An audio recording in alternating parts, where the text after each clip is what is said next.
26 ذی الحج کو سیدنا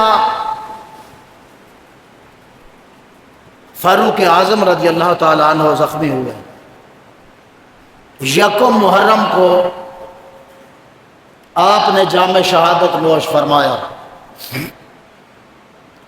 پچھلے جمعے پر بھی میں نے اس شعر سے آغاز کیا تھا کہ قدم قدم روش روش یہاں لہو وہاں لہو،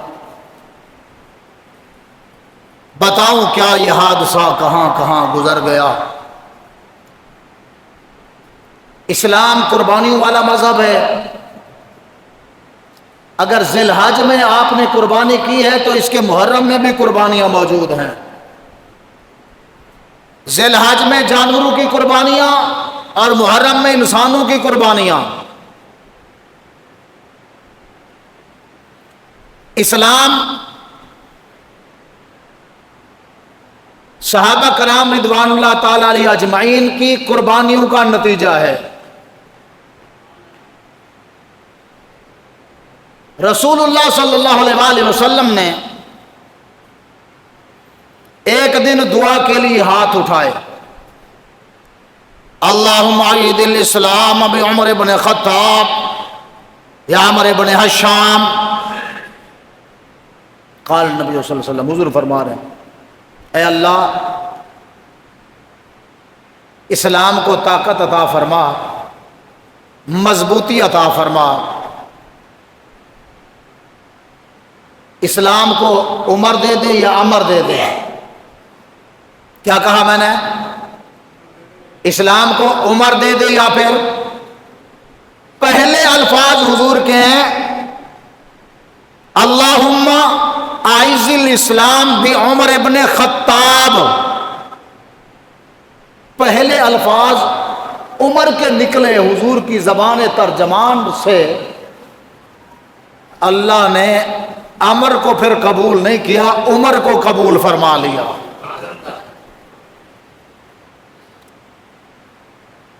میں بچپن سے جو ہے وہ حضرت عمر کی شان میں وہ اشعار جو ہے وہ سنتا آ رہا ہوں۔ عمر مراد نبی ہے، عمر نبی کی مراد ہے۔ حضور نے اللہ کی بارگاہ میں ان کو مانگا،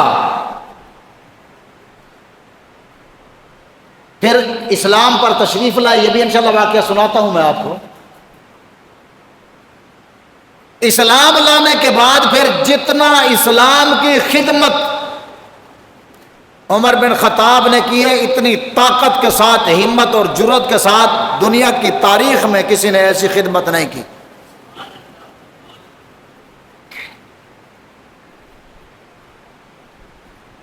خود رسول اللہ صلی اللہ علیہ وسلم نے ارشاد فرمایا کہ میں نے خواب دیکھا کہ میں اور ابو بکر اور عمر ایک کنویں پر آئے۔ حضور فرماتے ہیں میں نے اس کنویں کے پانی کے اندر سے ڈول کو کھینچا، رسی کھینچی، پانی نکالا، جتنا اللہ نے چاہا میں نے پانی نکالا۔ اس کے بعد ابو بکر صدیق نے اس رسی کو تھاما، یہ اسلام کی رسی تھی۔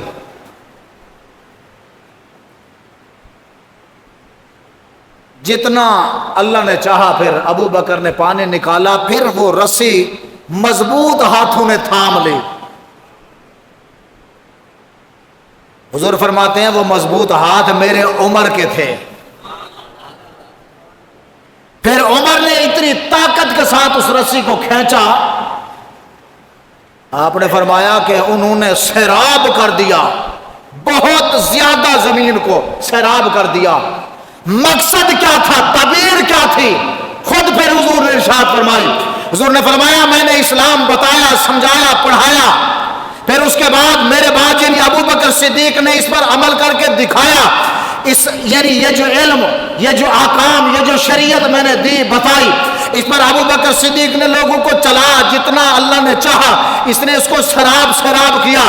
پھر عمر بن خطاب کے ہاتھ میں اس کی کمان آ گئی، پھر عمر بن خطاب نے اتنا جلدی سے طاقت سے کھینچا۔ حضور فرماتے ہیں اتنا مضبوط ہاتھ میں نے کبھی نہیں دیکھے۔ اشارہ یہ تھا کہ جب میرے عمر کا دور آئے گا اسلام پھلتا پھولتا بڑھتا چلا جائے گا، پھلتا پھولتا۔ اللہ اکبر۔ پھر وقت آیا، کیسر و کسرا کے سفیر آئے، رومیوں نے بڑے بڑے سفیر بھیجے،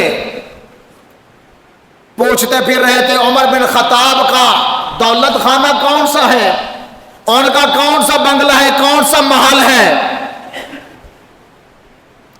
انہوں نے کہا ان کا تو کوئی محل نہیں ہے، ان کا کوئی بنگلہ بھی نہیں ہے، وہ رہتے کہاں ہیں؟ انہوں نے کہا یہ عام سا گھر بنا ہوا ہے سامنے، کھجور کی شاخوں کے پتوں سے چھت بنائی ہوئی ہے، پتھروں سے اس کی دیواریں بنائی ہوئی ہیں، اس گھر میں رہتے ہیں۔ پارلیمنٹ ہاؤس، انہوں نے کہا پارلیمنٹ ہاؤس مسجد نبوی ہے، بولو سبحان اللہ۔ پارلیمنٹ ہاؤس کون سا ہے بھائی؟ انہوں نے کہا ملنا ہو تو پھر کیا کریں، اس وقت کہاں ملیں گے؟ کسی وزیر کے پاس جانا پڑے گا، کسی مشیر کے پاس جانا پڑے گا، کسی سیکورٹی کو عبور کرنا پڑے گا، کوئی جائے گا ہمارا پیغام پہنچائے گا، پھر ملاقات ہو پائے گی۔ میں سفیر بن کے آیا ہوں، تحفے لایا ہوں، امیر المومنین خلیفۃ المسلمین سے، مسلمانوں تمہارے بادشاہ سے ملنا چاہتا ہوں۔ انہوں نے کہا اس وقت آرام کا وقت ہے، دوپہر کے قیلولے کا وقت ہے، وہ کھجوروں کے باغ میں ایک کھجور کے نیچے آرام فرما رہے ہیں، کوئی سیکورٹی نہیں، کوئی گارڈ نہیں، کوئی پروٹوکول نہیں، پلنگ نہیں بچھایا ہوا، بیڈ نہیں لگایا ہوا، چار پائی تک نہیں لگائی ہوئی، فرش پر سوئے ہوئے ہیں، اینٹ کا سرہانہ بنائے ہوئے ہیں، تکیہ اینٹ ہے، فرش پر سوئے ہوئے ہیں۔ 22 لاکھ میل مربع پر حکمرانی کرنے والے امیر، بابا جی فرماتے تھے 36 لاکھ میل مربع کا وہ اس وقت کا امیر سویا ہوا ہے فرش پر اور اینٹ کا تکیہ لگائے ہوئے ہے۔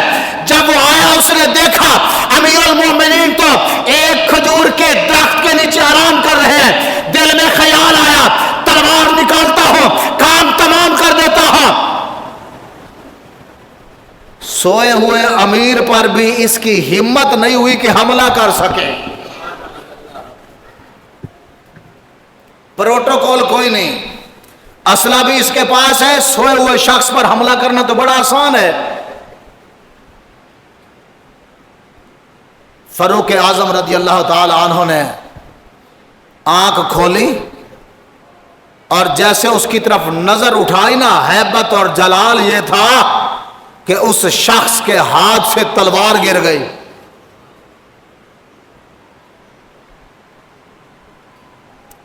یہ ہے فاروق اعظم۔ انہوں نے کہا مجھے سمجھ نہیں آئی، جس کے نام سے کیسر و کسرا کانپ رہے ہیں، جس کا رعب اور دبدبہ ایسا ہے کہ بڑے بڑے بادشاہ ان کا نام سن کر کانپنے لگ جاتے ہیں، ان پر خوف طاری ہو جاتا ہے، اور حالت یہ ہے کہ بغیر پروٹوکول کے کھجور کے درخت کے نیچے آرام کر رہے ہیں۔ واپس جا کر کہنے لگا او لوگو، میں نے جتنا رعب اور دبدبا مسلمانوں کے امیر خلیفۃ المسلمین کا دیکھا ہے، ایسا میں نے کسی کا رعب اور دبدبا نہیں دیکھا۔ کسی نے پوچھا سفیر، ان کی حفاظت کرنے والے جو لوگ تھے وہ بڑے قداور تھے؟ انہوں نے کہا کیا بات کرتے ہو، حفاظت کرنے والا تو تھا ہی کوئی نہیں، گارڈ تو تھا ہی کوئی نہیں، سیکورٹی تو تھی ہی نہیں ان کی۔ ان کا اپنا رعب اور دبدبہ اور جلال اتنا تھا، میں نے چاہا کہ میں ان پر حملہ کروں۔ کہتے جب انہوں نے آنکھ اٹھا کر مجھے دیکھا تو میرے ہاتھ سے تلوار گر گئی، حملہ کیا کرتا میں۔ یہ فاروق اعظم ہے۔ اور جب سے امیر بنے کہتے 7 سے 9 لقمے اس سے اوپر بڑھ کر کبھی کھانا نہیں کھایا. تے جڑے ساڈے انگریزوں دے چمچے بیٹھے رہے، نقلی انگریز، کالے انگریز، گورے انگریز چلے گئے، کالے انگریز ہم پر مسلط کر گئے. تے جڑے کالے انگریز ساڈے حکمران نے، آپ دیکھیں لاکھوں روپے کا، بعض اوقات کروڑوں روپے کا کھانا یہ کھاتے ہیں. گھوڑے، اونٹ، ہاتھی سے بھی زیادہ خوراک ہے ان کی. اور میں جس امیر کی بات کر رہا ہوں کتنے لقمے کھاتے تھے؟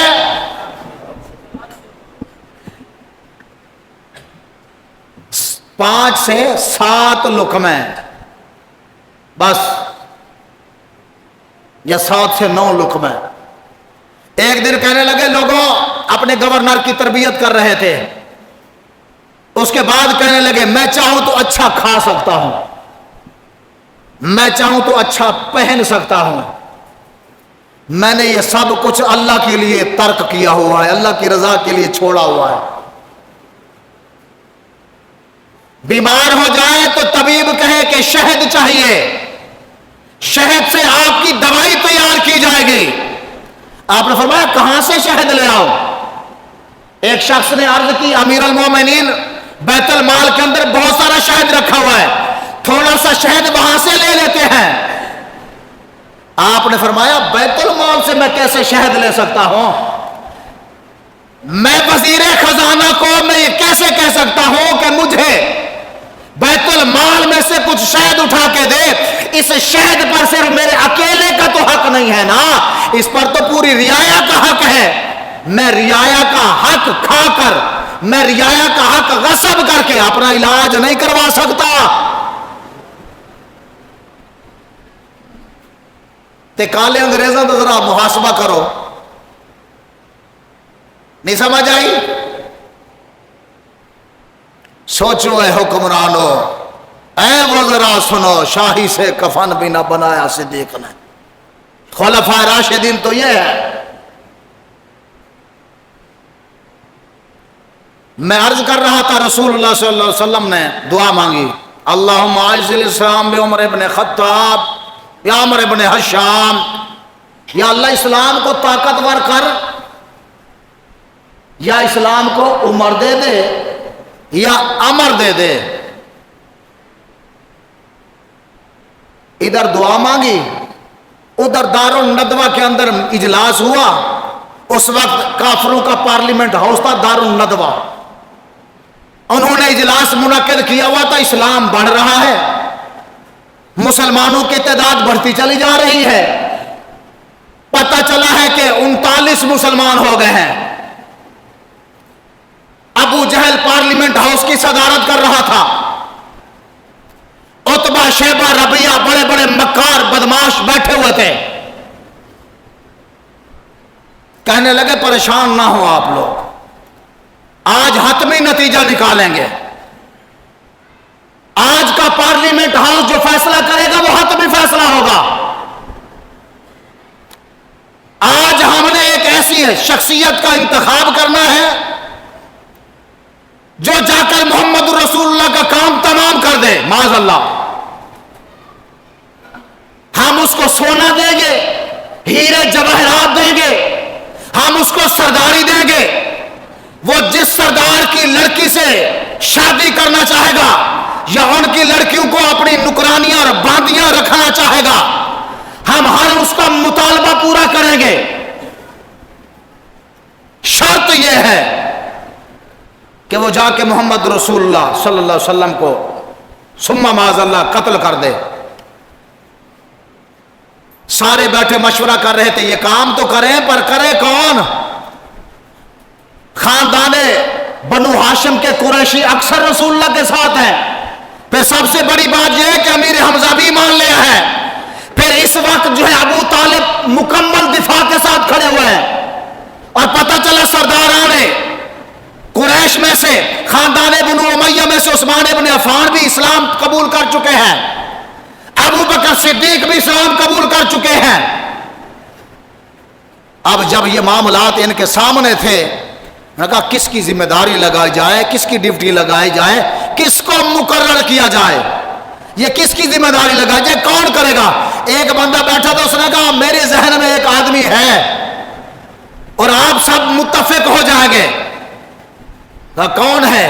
کہنے لگا سردار عمر بن حشام کا بھانجا ہے, نام ہے عمر, باپ کا نام ہے خطاب, 26-27 سال کا کڑیل جوان ہے, بڑا قداور ہے, بڑے جسے کا مالک ہے, جدھر سے جاتا ہے جہاں سے گزرتا ہے رعب اور دبدبہ ایسا ہے کہ لوگ ڈرتے ہیں, کانپتے ہیں, ہیبت و جلال کی وجہ سے لوگ سامنے آنا تصور تک نہیں کرتے کہ لوگ جس کے رعب اور دبدبے سے ڈرتے ہیں اس کا نام عمر ابن خطاب ہے.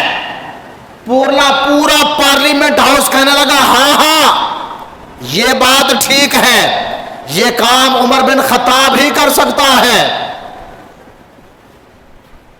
ادھر دعا مانگی اللہم اعز الاسلام بعمر ابن خطاب یا عمر ابن حشام, اور ادھر پارلیمنٹ ہاؤس لگ گیا. پارلیمنٹ ہاؤس کے اندر ایک شخصیت کا انتخاب ہو گیا, نام ہے عمر ابن خطاب. بلاؤ عمر ابن خطاب کو.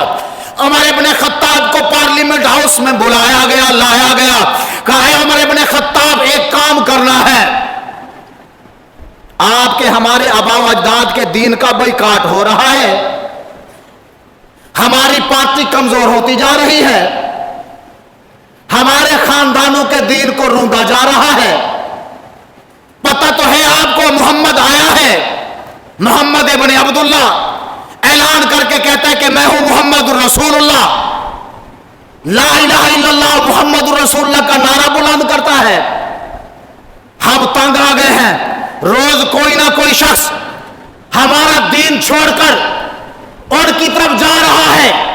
ہم چاہتے ہیں نہ رہے باس نہ بجے بانسری, آپ محمد الرسول اللہ کا کام تمام کر دیں تاکہ یہ اسلام اور سرے سے ہی ختم ہو جائے. عمر بن خطاب بڑے روب کے ساتھ, دبدبے کے ساتھ, جارحانہ انداز میں کہنے لگے اعتدال ہی کوئی نہیں, میں کر دوں گا, میں سب ٹھیک کر دوں گا. کیا بول رہا ہے؟ یہاں سے یہ آئے, راستے میں اس کو حضرت نعیم مل گئے, ایک روایت یہ تھی, دوسرا یہ تھا کہ حضرت سعد مل گئے. انہوں نے کہا عمر خیر تو ہے, تیور بدلی ہیں, تلوار میان میں ہے, بڑے رعب کے ساتھ, کہاں کا ارادہ ہے؟ کہنے لگے خیر نہیں ہے, خیر نہیں ہے. کیا ارادہ ہے؟ کہ روز روز کی باتوں سے تنگ آ رہے ہیں ہم, جس کو دیکھو محمد محمد لگائے ہوئے ہیں, اپنا دین چھوڑ رہے ہیں, اس کا دین اختیار کر رہے ہیں. صحابی سے برداشت نہیں ہوا, کہنے لگے عمر بڑی بڑی باتیں مت کر, اسلام تو تیرے گھر کی بھی دہلیز تک پہنچ چکا ہے, تو اسلام مٹانا نکلا ہے. تمہارا بہنوئی سعد اور تمہاری بہن فاطمہ وہ خود ایمان لے آئے ہیں. عمر بن خطاب کا جلال اور بڑھ گیا, تیش میں آئے, جلال میں آئے, سیدھے بہن کے گھر آئے. جب یہاں آئے حضرت طٰہٰ موجود تھے, قرآن سورۃ طٰہٰ کی تلاوت ہو رہی تھی. یہ یہاں آئے, پہنچے, کہنے لگا کہ مجھ تک خبر پہنچی ہے کہ آپ لوگوں نے اپنا دین چھوڑ دیا ہے, اسلام قبول کر لیا ہے. آپ کے بہنوئی نے جواب دیا جب تمہارے دین میں ہے ہی کچھ نہیں تو پھر ہم نے وہ دین قبول کر لیا جس دین میں سب کچھ ہے. بہنوئی کو مارنے لگے, تھپڑ مارا, روب تو تھا, کون ہاتھ پکڑے, کون روکے, بہن آگے بڑھی. عمر خیال کر بہنوئی ہے, بہنوئی پر ہاتھ اٹھانا سالوں کے لیے اچھا نہیں ہوتا.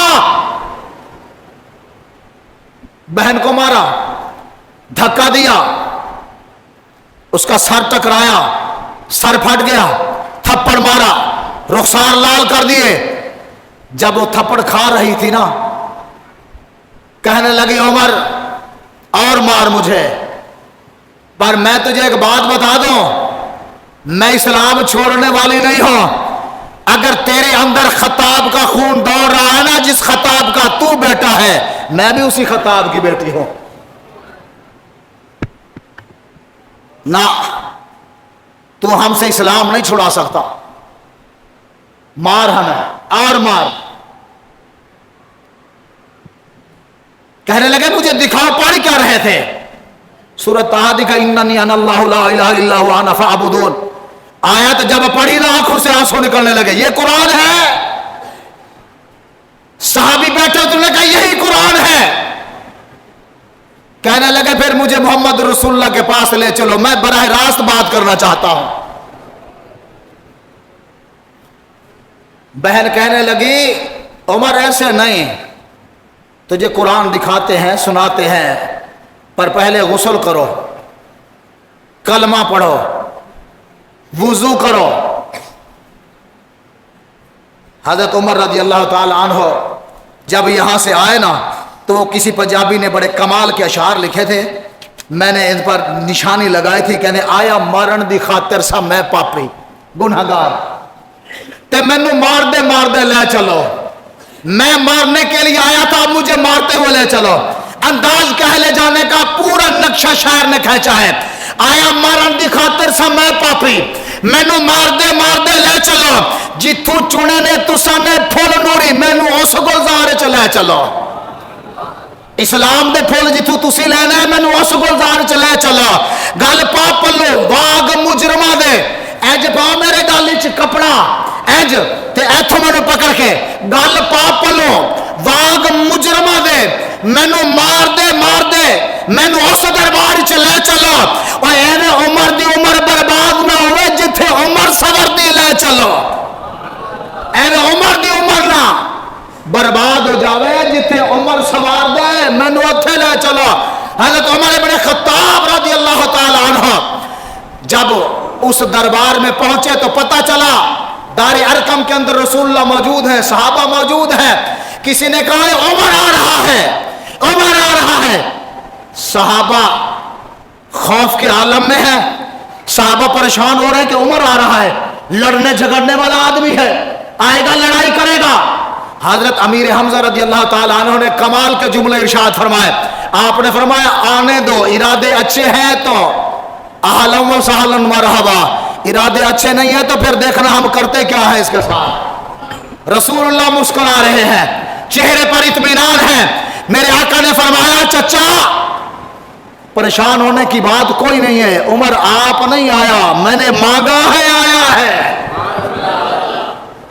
میں جو کہہ رہا تھا نا بچپن میں ہم نے شعر سنا تھا, جی چاہا پڑھ دوں. کہا کہ عمر مراد نبی ہے. کیا ہے عمر مراد نبی ہے, عمر دماد علی ہے. عمر حضرت علی کے دماد بھی ہیں, ام کلثوم کے شوہر ہیں, جو کہ فاطمہ الزہرا کی بیٹی ہیں. حضرت علی ان کے دوست بھی ہیں, سسر بھی ہیں. رسول اللہ صلی اللہ علیہ وآلہ وسلم کے حضرت عمر سسر ہیں. اتنے قربت کے رشتے ہیں, تو اس لیے کسی نے کہا تھا عمر مراد نبی ہے, عمر مراد نبی ہے, عمر مراد نبی ہے, عمر دماد علی ہے. دم نالی عمر دے رکھدا پیار سنیے, عمر مراد نبی ہے, عمر دماد علی ہے.